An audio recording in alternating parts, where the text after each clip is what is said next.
Bienvenidos una vez más a Un Día con Ángel aquí en Excelsior TV. El tema acerca del cual le voy a comentar esta vez tiene mucho que ver con su situación personal, con las posibilidades de empleo, con las posibilidades de crear fuentes de empleo permanente en este país a mediano y largo plazo.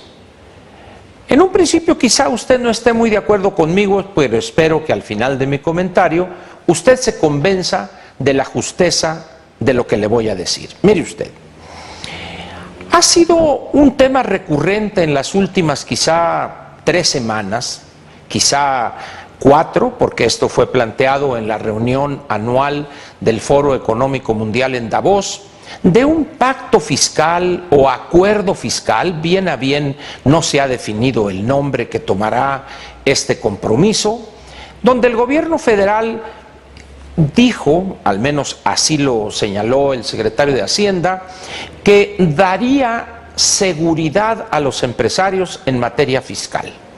Posteriormente se aclaró debidamente que no tenía por objeto este acuerdo o este pacto fiscal en modificar lo aprobado por el Congreso de la Unión en materia impositiva hace escasamente 2 meses. Sin embargo, los empresarios han estado insistiendo en la necesidad de que se modifiquen algunos elementos de aquello que fue aprobado, como dije, por el Congreso. Pero vayamos a la parte a la cual en una y en otra ocasión se ha comprometido la Secretaría de Hacienda, a dar certidumbre y para lograr este objetivo, el cual además es muy importante para un país que busca atraer inversión. Para dar certidumbre nos han dicho que lo aprobado por el Congreso en materia fiscal va a durar 3 años, o va a durar al menos 3 años. Yo quiero hacerle algunos comentarios en torno a este plazo y la visión que tienen los empresarios, no de ahorita, sino desde hace muchos años, frente a las políticas públicas de aquellos países que están tratando de llevar a su territorio inversión extranjera directa. Imagine usted una autopista de 3 carriles por cuerpo, es decir, una autopista de 6 carriles que va a unir 2 ciudades en este país, que tendrá varios puentes, cuya inversión supere, no sé, los 15, 20 mil millones de pesos. ¿En qué tiempo cree usted que se recupera la inversión de una autopista como la que le describo? ¿Le parece a usted bien 15, 20 o 25 años? Ahora le voy a poner otro ejemplo.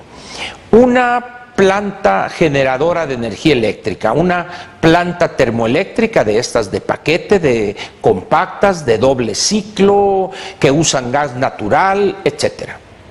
¿Cuánto cree usted que sea el tiempo que tarda la empresa que hace la inversión, 300, 400, 500 millones de dólares, para recuperar esa inversión?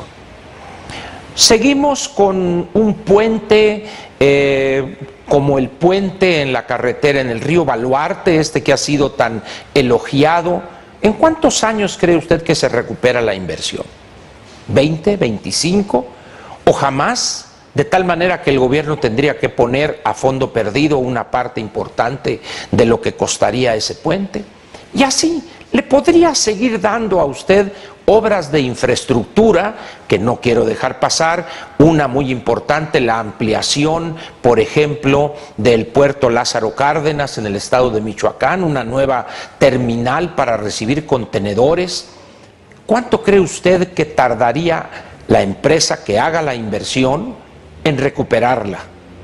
Y así, pensemos en un edificio para una entidad pública, pensemos en algún edificio de una nueva universidad, un centro de investigación, etcétera, etcétera. Y va a encontrar usted algo muy interesante en todas estas obras de infraestructura que le he detallado, e incluso en muchas más.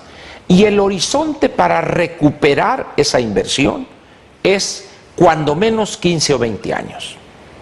Ahora vayamos a inversiones de otro tipo. Inversiones, por ejemplo, una planta para producir automóviles. En el estado de Puebla, una compañía alemana, Audi, está planteando, incluso ya está en proceso de construcción, una planta. Volkswagen, que también está en el estado de Puebla, está ampliando su planta. En Guanajuato, Mazda tiene también una inversión que pronto entrará, o creo que ya está produciendo automóviles. ¿Cuántos años cree usted que tarda esa inversión en ser recuperada? O, se la pongo a usted de otra manera, ¿qué horizonte piensa usted que toma en cuenta las matrices de estas compañías cuando deciden una inversión? 10, 15, 20 años. Bombardier, la compañía canadiense que se dedica a la fabricación de aviones, de jets ejecutivos, tiene una fuerte inversión y hay un grupo importante de proveedores a su alrededor en el estado de Querétaro. ¿Cuánto piensa usted que les tomará a esa empresa recuperar, con la utilidad correspondiente, legítima por lo demás, de inversiones de cientos de millones de dólares? ¿15 años? ¿20 años? Es decir, no solo en obras de infraestructura, sino en grandes inversiones privadas para producir aviones o fuselaje o parte del fuselaje o producir vehículos o ensamblar partes de los vehículos para que el terminado se dé en alguna planta en Estados Unidos, etcétera. También el horizonte es 15 o 20 años. Pero la Secretaría de Hacienda nos dice que durante 3 años no van a cambiar las reglas fiscales aprobadas por el Congreso. Si usted fuera un inversionista que estuviera analizando sitios potenciales para construir una planta de estas características que le mencioné, o le están ofreciendo la posibilidad de invertir 2.000, 3.000 millones de dólares en un puerto de altura para manejar contenedores, ¿qué horizonte pensaría usted que sería el conveniente en lo que se refiere a mantener políticas públicas en el aspecto fiscal? Lo mismo, 15 o 20 años. Pero repito, nos dicen que durante 3 años no van a cambiar lo que aprobó el Congreso. Si usted fuere inversionista diría, me voy a otro país. ¿Por qué? Porque 3 años en inversiones de estas características es un instante. Difícilmente encontrará usted hoy en el mundo un inversionista serio que esté dispuesto también seriamente a tomar riesgo en un país, en una economía emergente como es la nuestra, y que le digan que nomás 3 años van a estar las reglas fiscales vigentes. No sabemos qué va a pasar después del 2016, es decir, a partir del 2017. Yo creo que aquí estamos cometiendo un gravísimo error. Lo primero que debemos determinar es por qué el gobierno federal habla de 3 años nada más. Y la razón de esto es muy simple también. Porque la reforma fiscal que aprobamos no es la que este país requiere. Y no lo es, no solo porque no es un instrumento que sirve para estimular a los agentes económicos privados, para atraer inversión extranjera directa, sino que incluso, además de no hacer esto que señalé, impide muchas veces la inversión, castiga al contribuyente. En esas condiciones, si usted está en Londres, en Berlín, en Frankfurt, en alguna ciudad de Canadá, Vancouver o Ottawa, o en Nueva York, o en algún otro centro financiero internacional, y le dicen, en México, ¿cómo está México? ¿Tiene un potencial interesante? Sí, nomás que hay un problema. Sus políticas fiscales actuales solamente están garantizadas para los próximos 3 años. No, pues vámonos a otro. A ver, dígame usted otro país. ¿Y por qué, repito la pregunta, 3 años nada más? Porque no nos hemos decidido a hacer la verdadera reforma fiscal que este país requiere. En estos momentos la lucha por la inversión extranjera en el mundo es feroz, no admite tregua alguna. Todo el mundo trata de llevarse a su territorio la mayor cantidad de miles de millones de dólares que puede. Y lo hace, aparte de tener recursos naturales, un recurso humano calificado, lo hace también con políticas públicas ciertas, que permanecen en el tiempo. Y para que eso se dé, usted tiene que tener políticas tributarias muy sencillas. Primero, descansar o tener el peso fundamental en aquellos impuestos al consumo. Reducir los impuestos al trabajo o sobre la renta de tal manera que haya una mayor eficiencia en la recaudación, y se ha probado hasta la saciedad que eso se logra con los impuestos al consumo. Pero aquí en México le tenemos un pánico a universalizar el IVA. Decimos, es que va a dañar a los más pobres. Ese no es el problema con el IVA. El problema es que favorece a los que tienen más recursos. Vea usted, simplemente el regresivo subsidio a las gasolinas automotrices, el año pasado fueron alrededor de 80 y tantos mil millones de pesos de subsidio, pero el 2012 fueron 220 y tantos mil millones de pesos.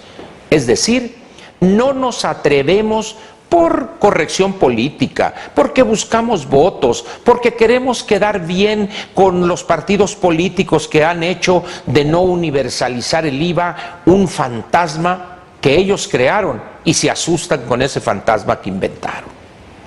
Repito pues, no hay en estos momentos en el mundo un inversionista serio que haga inversiones serias a largo plazo, que esté satisfecho con que le digan que durante 3 años no van a cambiar las actuales políticas tributarias.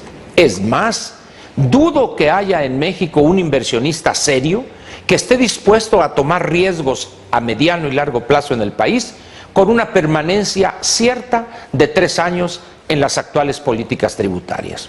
Porque además, con ese torrente de subsidios y dádivas que estamos planteando, los recursos que hoy son escasos, mañana van a ser más escasos. ¿Y qué vamos a hacer?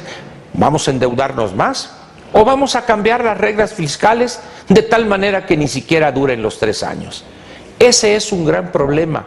Si queremos obtener inversión extranjera directa en los volúmenes que requiere el país, necesitamos reconsiderar a la brevedad posible muchos de los desaciertos que están aprobados por el Congreso y que forman parte de la reforma fiscal que se aprobó el año pasado. Espérese usted unas cuantas semanas o unos cuantos meses y verá que esto que le estoy diciendo aquí va a ser una exigencia y tendremos que modificar en el sentido y dirección correcta nuestro esquema tributario actual. Ya lo verá usted. Muchas gracias por su atención aquí a Un Día con Ángel en Excelsior TV y lo espero a usted el día de mañana aquí en Excelsior TV, como le dije. Buenas noches y muchas gracias.